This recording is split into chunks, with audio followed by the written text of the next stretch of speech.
The banks of the Mississippi River in downtown New Orleans were calm Thursday as life began to return to normal. Residents were back on the streets, crews were cleaning up the debris, and some businesses were reopening. The levees, improved over the last few years, held in New Orleans' 9th Ward, an area that experienced serious flooding during Hurricane Katrina 7 years ago. The damage this time, fallen trees and power lines, was relatively minor.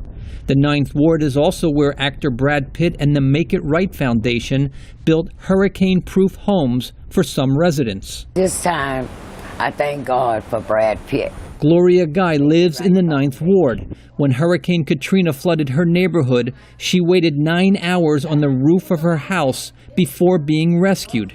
She said Brad Pitt's group convinced her that the reinforced windows, deep foundation, and raised elevation would provide shelter from most storms.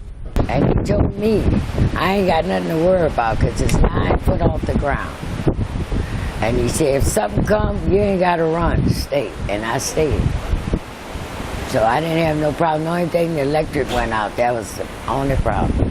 Melba Leggett Barnes also owns a hurricane-proof house. She says she knows the house is solid, but there still might be times when residents have to evacuate. Everybody knows what to do and when to go. It's up to the individual, but everybody knows when it's past a category 2, it's time to get out of here.